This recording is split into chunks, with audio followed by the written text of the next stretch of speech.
Bienvenue chez moi alors pour l'interview canapé.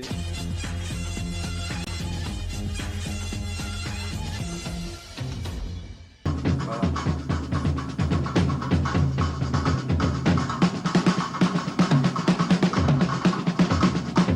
Donc voilà quoi. Tony Williams, énorme batteur. À 18 ans, il jouait avec Miles Davis. Enfin, tu vois, c'était déjà un tueur. J'avais écouté des premiers jazzman, tu vois, c'était très swing et tout. Lui, il faisait du jazz, mais comme un rocker, je trouve. Quand il a joué avec Miles Davis, c'était vraiment bop, hard bop. Mais après, il a développé quand il a joué avec Herbie Hancock, toute cette période fusion. En fait, ça me plaisait cette période-là parce que je viens du rock. J'ai écouté beaucoup de rock avant de connaître le jazz. Et puis là, je me suis dit, ah mais ouais, mais en fait, les mecs, ils jouent comme des rockers, mais avec un système de jazz, quoi. Ça m'intéressait le côté complexe rythmiquement et aussi harmoniquement. C'est pas de la branlette. Hein. Je trouve que dans le jazz, le batteur, il est pas prisonnier. Je veux dire, quand t'es rocker, tu tiens ou tu fais de la variété, tu tiens la baraque, tu te demandes pas plus que ça. Dans le jazz, il y a quand même une partie où tu as le droit d'ouvrir une porte, tu vois, et tout le monde va rentrer dedans, par exemple. Beaucoup plus ouvert, et t'as le droit de te lâcher, tu peux péter les plombs. Et donc, Tony Williams, lui, il a un jeu énorme, avec un son de rocker, quoi. Ouais.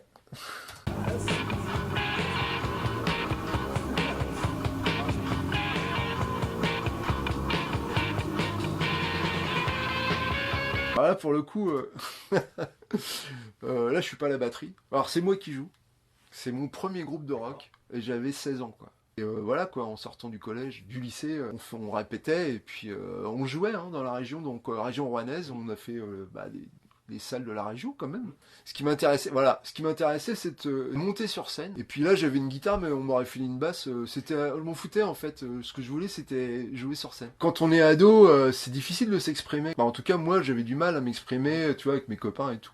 Sauf que quand tu fais de la musique, les gens, ils t'écoutent. Ils sont obligés de t'écouter, surtout ce genre de musique-là où tu joues fort. Je me suis dit, ah ouais, on a le pouvoir un peu quand on a une guitare dans les mains ou une batterie.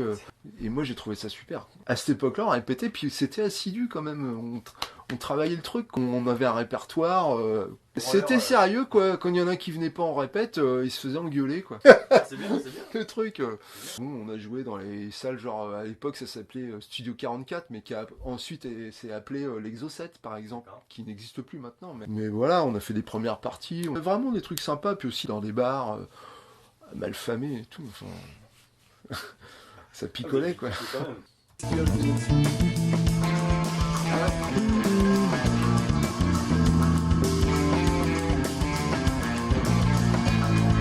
Donc c'est le projet que j'ai eu un peu par hasard. Donc il y a 2-3 ans, j'ai commencé à enregistrer avec ma batterie dans un endroit perdu.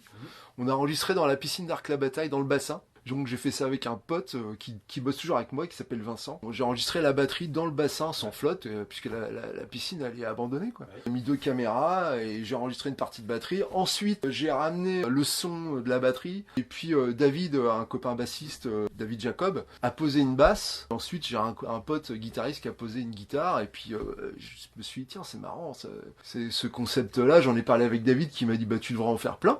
Puis comme ça te fait un album à la fin. Et la deuxième vidéo, c'est ça, c'est sur le pont. Donc je me suis posé sur le pont de Saint-Aubin-sur-Scie, là. Et donc j'en ai fait 7 morceaux, et maintenant ils apparaissent sur un album que je suis en train de réaliser en ce moment. Voilà.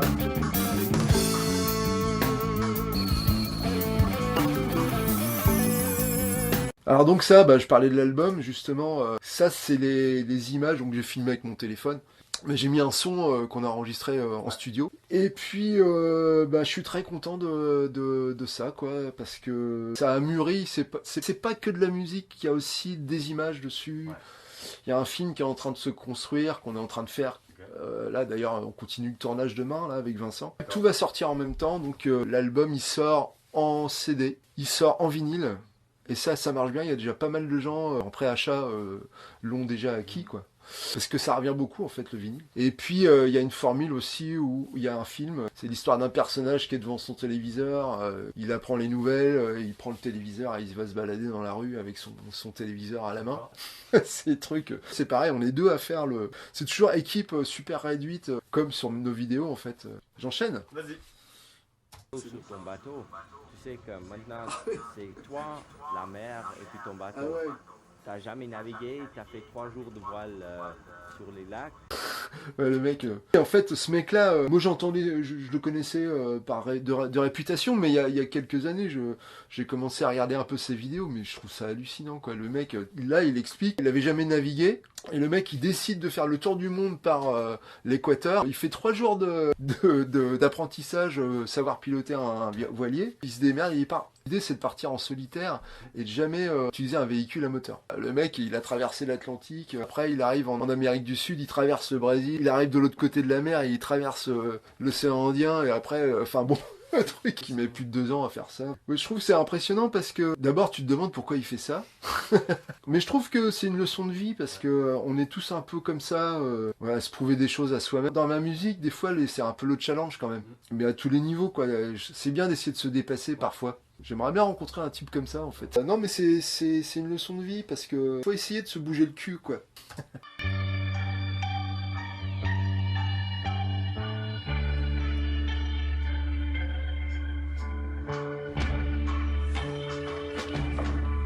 Alors, Pink Floyd, là, ils enregistraient à Pompéi, tu vois. Bon, bah, eux, ils sont allés, grosse logistique, super technique et tout le bordel, mais Pompéi, c'est quand même un endroit perdu. Et Pink Floyd, ça a vraiment été un groupe énorme. Je te raconte l'histoire un peu, c'est qu'un jour, j'étais élevé par mes grands-parents. Ma grand-mère, elle achète un disque, elle n'achetait jamais de disque. Et elle se pote avec un album, c'était Pink Floyd. J'écoute le truc, mais j'ai halluciné, quoi. Le lendemain, j'arrive au collège et je dis ah, j'ai un album à la maison, c'est Pink Floyd. Tout le monde me dit bah ouais, que tout ils connaissaient quoi. Moi je connaissais pas. Je dis bah là, le titre de l'album c'est By the Numbers. Et puis je lui dis les titres des morceaux, mais il me dit mais non, mais ça c'est plusieurs albums.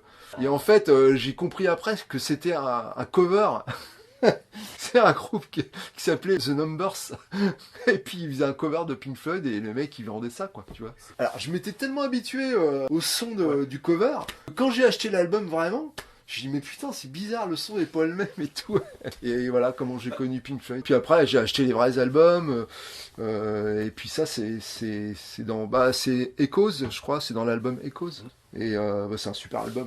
Tout va bien, les 5 fonctionnalités marchent bien, la science commence. Tout marche bien, Navette.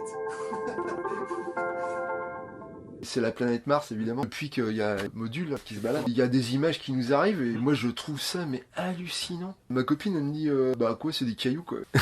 Déjà la Lune, je trouve ça hallucinant. C'est-à-dire qu'ils sont capables d'envoyer des mecs sur Mars quoi. Il y a des gens qui disent ouais, plutôt que d'explorer les planètes, Mars et tout, on ferait mieux de s'occuper de l'humain. Moi, je suis pas d'accord. En allant, tu découvres l'histoire de la Terre, en fait. Tu découvres pourquoi on est là, et ça peut nous apporter. Et en plus, on peut faire les deux, tu vois. On peut aussi s'occuper des gens sur Terre. C'est pas le problème d'aller sur Mars. Je veux dire, le budget, il est énorme.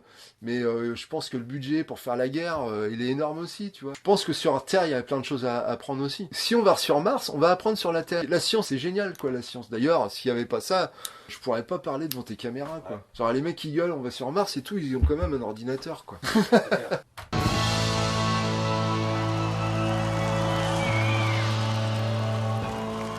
Ça, c'est...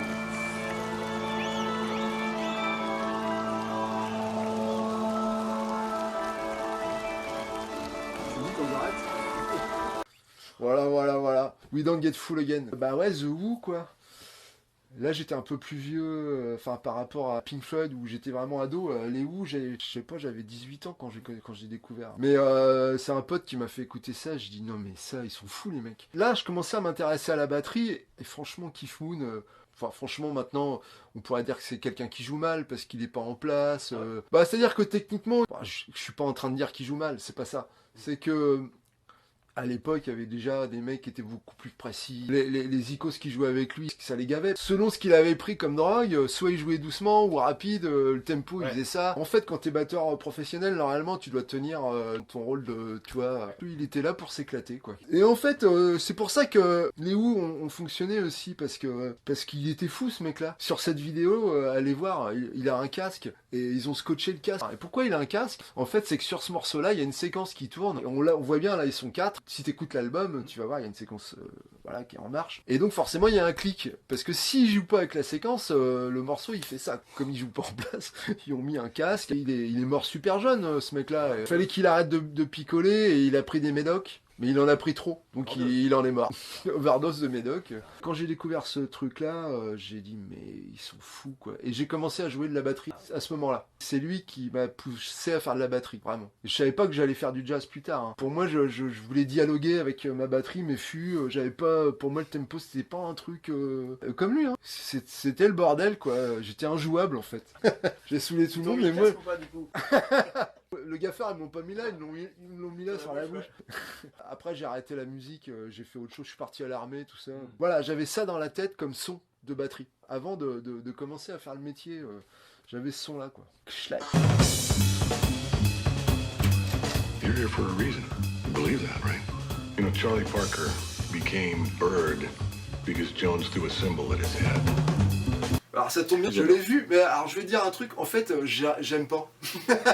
Je vais pas dire n'importe quoi, je trouve que ça joue grave, c'est super, mais ce qui me fait drôle, c'est que c'est un film qui est censé se passer actuel. Et moi quand je vois ça, j'ai l'impression que c'est un truc des années 60. J'ai l'impression que le jeu du batteur, la position, j'aurais voulu voir un mec qui joue moderne. Bon, l'histoire du mec persécuté par le coach, bah c'est un film de boxe en fait. Moi j'ai jamais saigné des mains, hein, sans déconner. Alors après, c'est parce que je fais ce métier là, quand je vois ça, c'est super exagéré. Et puis on voit pas le mec qui a un groupe par exemple. Bon, on voit qu'il a une copine, on dirait que le mec, entre chez lui et l'école, il y a rien d'autre quoi. Du coup, il a pas de poids, parce qu'il pourrait, tu vois, se développer.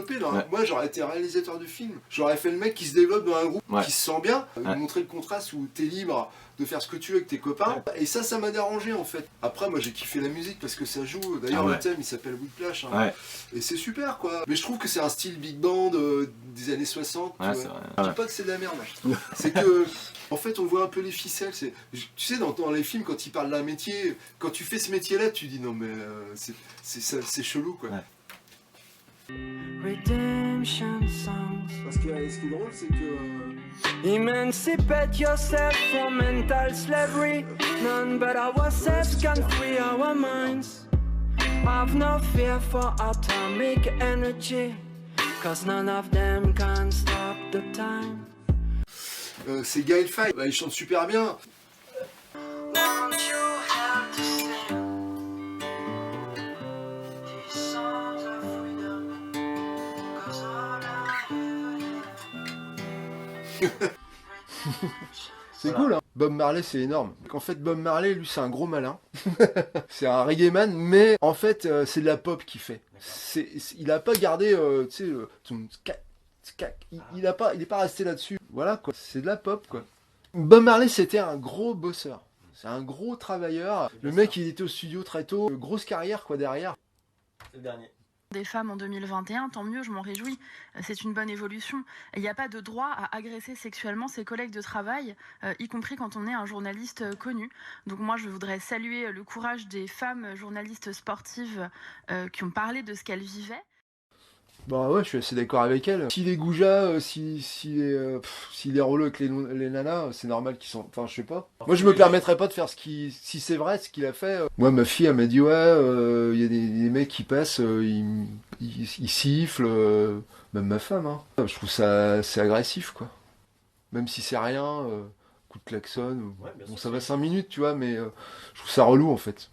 La façon de draguer comme ça, c'est nul. Bah, c'est un viol, en fait. Ouais, c'est ça. Je comprends que ça, au bout d'un moment, les nanas, elles en ont marre de se faire emmerder. Même si c'est des trucs, si c'est des petites ricaneries, au bout d'un moment, c'est relou, quoi. Ouais, c'est la suprématie, là, pour le coup, masculine, quoi.